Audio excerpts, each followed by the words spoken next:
কুল কিনারা পাচ্ছে না বিএনপি সরকার। তারা দিক বিদিক ছোটাছুটি করছে, এক জটিল পরিস্থিতি তৈরি হয়েছে। On the other hand BNP সরকার এক কঠিন ফাঁদে পড়েছে, কিছুতেই এই ফাঁদ থেকে বের হতে পারছে না বিএনপি। দর্শক, একটু অবাক লাগছে আপনাদের কাছে, অনেকের কাছে মনে হচ্ছে যে বাড়িয়ে বলছি, না, ইটস ট্রু। বিএনপি কুল কিনারা পাচ্ছে না, তারা দিক বিদিক ছুটছে। মানে এমন একটা পরিস্থিতি অনেক সময় হয় না, আল্লাহ না করুক, আমরা দোয়া করি যে এই পরিস্থিতি কেউ না পড়ুক। তো হঠাৎ আপনার বাবার ক্যান্সার, মায়ের মৃত্যু সজ্জায়, ভাই বোন অসুস্থ, এর মধ্যে একজন অ্যাক্সিডেন্ট করেছে, এর মধ্যে ছেলের জ্বর, আর একজনে আত্মীয় আর একজন মারা গেছে, এর মধ্যে আবার বউর সাথে ঝগড়া, তার মধ্যে টাকা হারিয়ে গেছে, মোবাইল নষ্ট হয়ে গেছে, চারদিক থেকে বিপদ। মাঝে মাঝে এরকম হয় না, অনেকের জীবনে হয়। দোয়া করি যে এরকম কঠিন পরিস্থিতিতে কেউ না পড়ুক।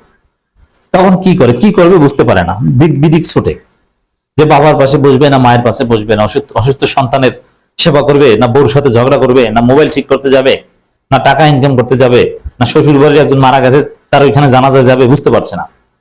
একবারের দিকে দৌড়ে আর একবারের দিকে দৌড়ে, কোনো কিছু ঠিক মতো হচ্ছে না, মাথা খারাপ হয়ে যায় এই পরিস্থিতিতে। বিএনপির অবস্থা হচ্ছে এখন এরকম, বিএনপির মাথা খারাপ। কি নিয়ে? জ্বালানি নিয়ে এক গভীর সংকটে পড়েছে, জ্বালানি ফুরিয়ে যাচ্ছে। এখন হ্যাঁ, জ্বালানির সংকট আসতেই পারে, যেহেতু এটা আমাদের আমদানি করতে হয় বেসিক্যালি।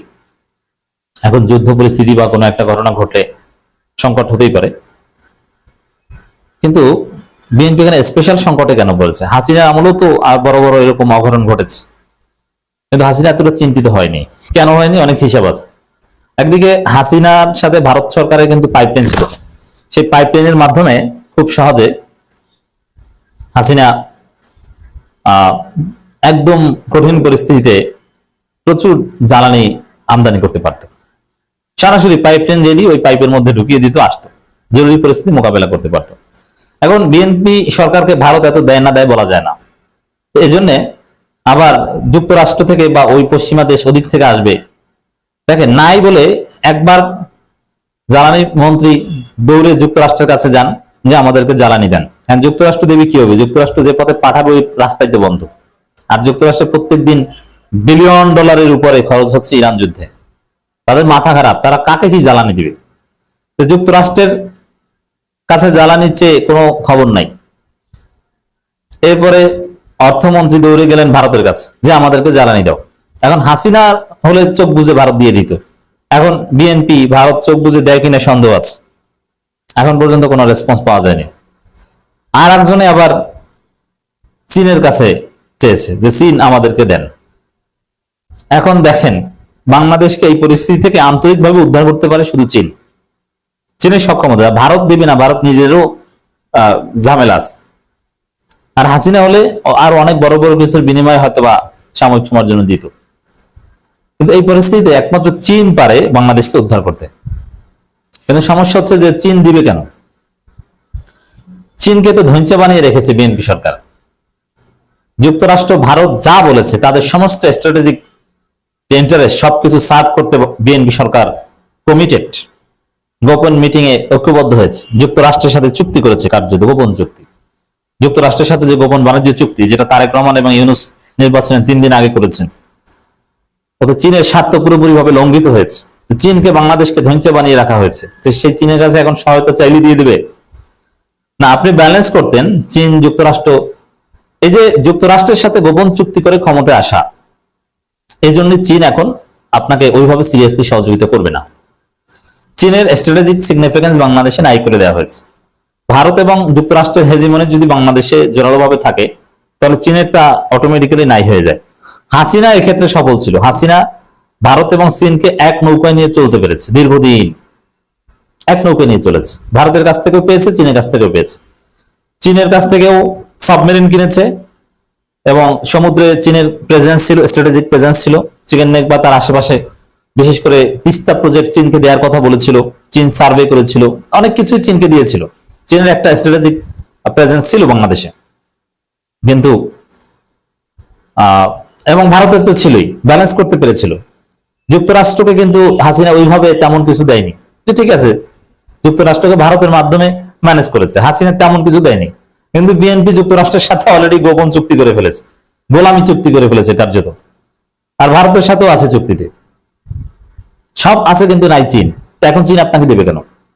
এখন দিক বিদিক ছোটেন, যুক্তরাষ্ট্র চাইলেও দিতে পারবে না, আর দিলেও সেটা আসবে না বাংলাদেশে। ভারত দেয় কিনে সন্দেহ হয়, ভারত দিলেও অল্প, তার মাধ্যমে চাহিদা পূরণ হবে না। আর এই ফাঁদ থেকে যুক্তরাষ্ট্রের সাথে যেহেতু গোপন চুক্তি করে ফেলেছে যে নানান বিষয়ে চীনের সাথে কোনো চুক্তিতে যাওয়া যাবে না, এরকম অঘোষিত নীতি আছে, ওটার নাম দিয়েছে বাণিজ্য চুক্তি, কিন্তু ওখানে স্ট্র্যাটেজিক শব্দটা, কৌশলগত এই শব্দটা বারবার উল্লেখ হয়েছে। বাণিজ্য চুক্তির যেসব ধারা আমরা জানি সেখানে কৌশলগত শব্দটা বারবার উল্লেখ আছে। তো এতে চীন ওইভাবে সহায়তা করতে আগ্রহ বোধ করবে না, কিন্তু চীনের কাছে সহায়তা চেয়েছে। কিন্তু প্রথমে কিন্তু চীনের কাছে চায়নি, প্রথমে কিন্তু আমেরিকার কাছে চেয়েছে, কারণ চুক্তি আমেরিকার কাছে চাইতে হবে। কিন্তু যদি দেখছেন আমেরিকা দিতে পারবে না, তারপরে চীনের কাছে, তারপরে ভারতের কাছে। কোন ফাঁদে আছে বুঝছেন? চীন পারবে জ্বালানি দিয়ে বাংলাদেশকে বিপদ থেকে উদ্ধার করতে, কিন্তু চীন এটা করে কিনা সন্দেহ আছে। এদিকে জামাতের চাপ আছে যে দ্রুত এটা সমাধান করেন, যে ভয় পারেন। কেন পাচ্ছেন না আপনি? আপনি চীনের কাছ থেকে আনতে কেন পাচ্ছেন না? জামাত এখন ক্ষমতায় থাকলে চীন একদম ঢেলে দিত সব, মুহূর্তের মধ্যে পাইপলাইন তৈরি করে দিত, প্রয়োজনে কথার কথা জাহাজ পাঠিয়ে দিত, এবং ওটা হরমুজ প্রণালী ছাড়াই আসতো। তো দর্শক, চীনের কাছে জ্বালানি সহায়তা চেয়েছে বাংলাদেশ। ইয়াওয়েন মধ্যপ্রাচ্যে চলমান সংঘাতের প্রেক্ষাপটে চীনের কাছে বাংলাদেশ জ্বালানি সহায়তা চেয়েছে বলে জানিয়েছেন ঢাকা নিযুক্ত চীনের রাষ্ট্রদূত ইয়াওয়েন। এর আগে যুক্তরাষ্ট্রের কাছে চেয়েছে এবং অর্থমন্ত্রী ভারতের কাছেও চেয়েছে। প্রণয় ভার্মার কাছে অর্থমন্ত্রী আমির খসরু এটা বলেছেন। চীনের রাষ্ট্রদূত জানান, জ্বালানি সংকট মোকাবেলায় বাংলাদেশের সহযোগিতা করতে আগ্রহী চীন, তবে বাংলাদেশ কি ধরনের জ্বালানি সহায়তা চায় সে বিষয়ে বেজিং জানতে চাইছে। এটা হচ্ছে ইম্পর্টেন্ট, মানে আগ্রহী আমরা দিতে চাই, কিন্তু কিসের বিনিময়ে? আমাকে স্ট্র্যাটেজিক ইন্টারেস্ট দাও ভারত এবং যুক্তরাষ্ট্রের বিরুদ্ধে, কারণ বাংলাদেশে চীনের ইন্টারেস্ট হচ্ছে ভারত এবং আমেরিকার বিরুদ্ধে। তো ভারত এবং আমেরিকার বিরুদ্ধে আমার লাভটা কি? তুমি এখন বিপদে পড়ছো, তেল চাও, কিন্তু আমার লাভটা কি? ওইটা দাও। মানে কোন ধরনের সহায়তা চাও সেটা বলো, কোন ধরনের জ্বালানি চাই ওইটা জানে না, জ্বালানির ধরন অকটেন না ককটেল নাকি না পেট্রোল, ওইটা না, এটা আবার কে না জানে। প্রশ্ন হচ্ছে কোন ধরনের, মানে কিসের বিনিময়ে চাও? বুঝতে পারছেন ভেজাল কোন জায়গায় লেগে গেছে? তো যুক্তরাষ্ট্রের সাথে গোপন চুক্তি করে ক্ষমতায় আসা, তার ফল বিএনপি সরকারকে পদে পদে পেতে হবে। সম্ভবত ইরান যুদ্ধের ফলে ভয়াবহ বিপর্যয়ের মুখে পড়বে, বাংলাদেশ দুর্ভিক্ষের মুখে পড়তে পারে, কারণ ভারত দিলেও অল্প কিছু দিবে। এখন যে কিছু জাহাজ টাজ আসছে বাংলাদেশের সমুদ্র সীমায়, যেটা আনলোড শুরু হবে, আরে ভাই ওটা তো ইউনূসের আমলের জাহাজ, ওটা তো ইরান যুদ্ধ শুরু হওয়ার আগেই হরমুজ প্রণালী পার হয়েছে। কিন্তু নতুন ভাবে এখন পর্যন্ত এক ব্যারেল তেলেরও সহায়তার আশ্বাস বিএনপি সরকার পায়নি, অথচ দিক বিদিক ছুটছে। আমার মনে হয় সামনে একটা ভয়াবহ দুর্ভিক্ষ অপেক্ষা করছে, কারণ জ্বালানির সংকট মানে পুরো অর্থনীতি ধসে পড়া।